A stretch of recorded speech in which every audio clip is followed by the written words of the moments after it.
É 16 de maio de 1974, 9h30, e a Symbionese Liberation Army está apenas invadindo o Banco Hibernia em São Francisco.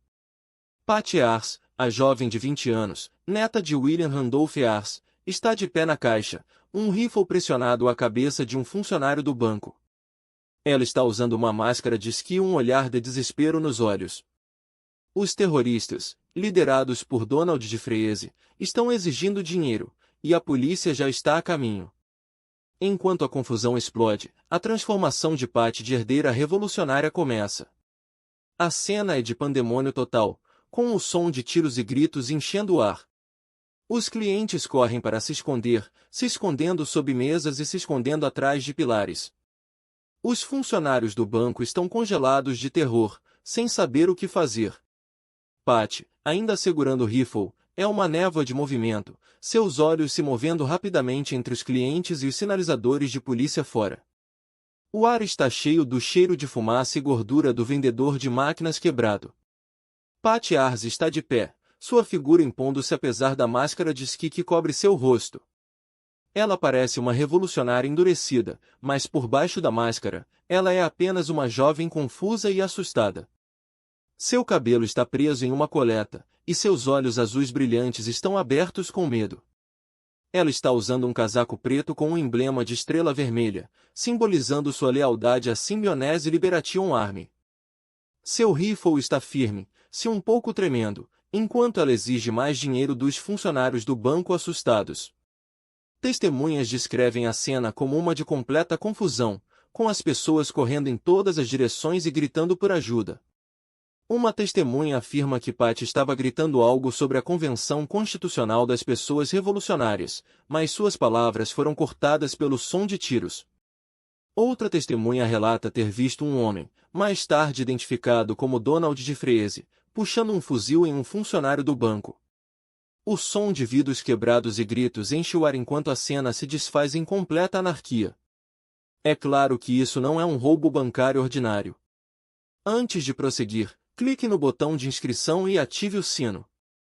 Publicamos novos casos todos os dias. Não se esqueça de curtir e comentar abaixo com suas opiniões sobre esse caso. Vamos mergulhar novamente nos eventos de 1974 e explorar a história de Patty Ars. Vamos voltar ao início dessa história. Nascida em uma vida de luxo, Patty Ars foi criada desde a infância para assumir o império editorial da família. Mas ela tinha outras ideias. Como jovem mulher, ela se tornou cada vez mais desiludida com a riqueza e o privilégio que a rodeavam, e ela começou a sentir um sentimento de insatisfação e descontentamento. Esse sentimento de insatisfação levaria ela por um caminho de crime e revolução, um que mudaria sua vida para sempre.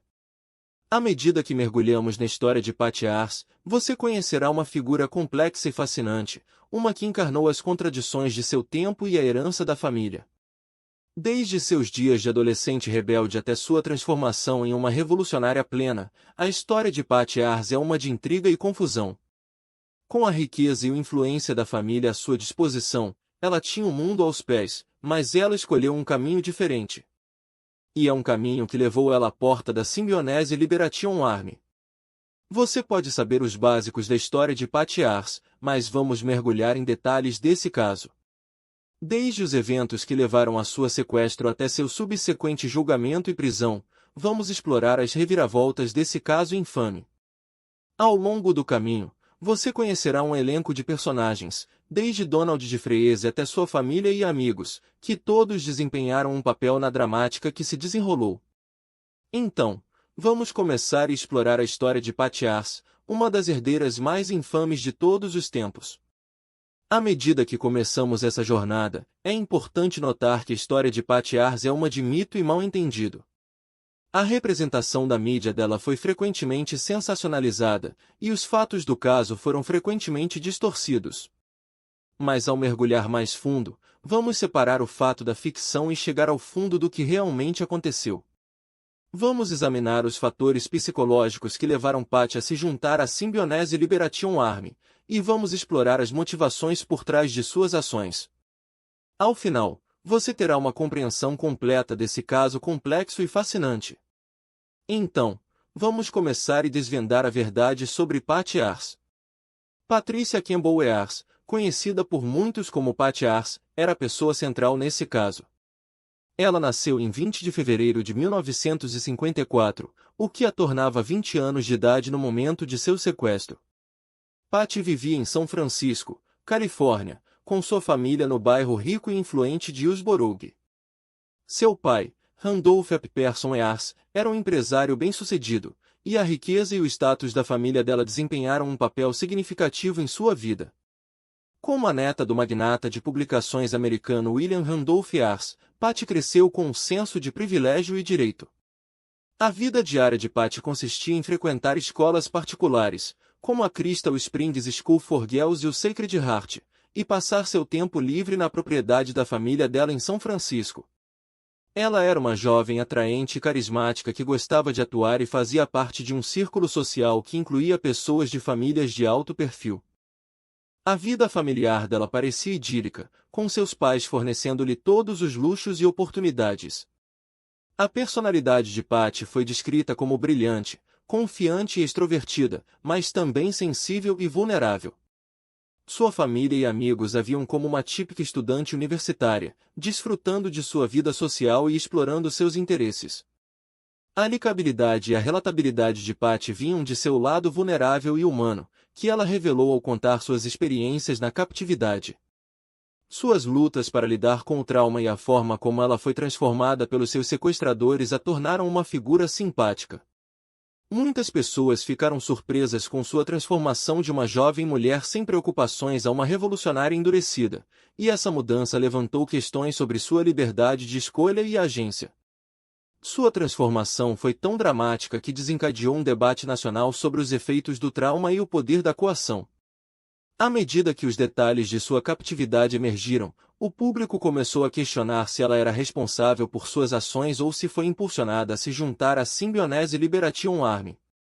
As relações de Patty eram complicadas, para dizer o mínimo. Sua família, especialmente seu pai, parecia distante e desconectado de sua vida, e suas relações com seus pares estavam marcadas por um senso de privilégio e direito.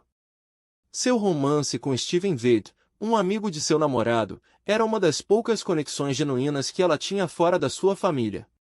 Nos meses que antecederam seu sequestro, Patty havia se tornado cada vez mais inquieta e se sentia presa em sua vida privilegiada.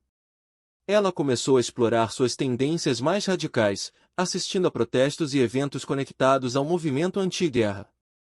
Em um dia frio e ensolarado, 4 de fevereiro de 1974, uma segunda-feira, em Berkeley, Califórnia, Patricia Ars, uma estudante de História de Arte de 19 anos, estava prestes a experimentar uma mudança fadada em sua vida. O sol estava brilhando intensamente no céu azul claro, um contraste marcante com a escuridão que estava prestes a cair sobre ela.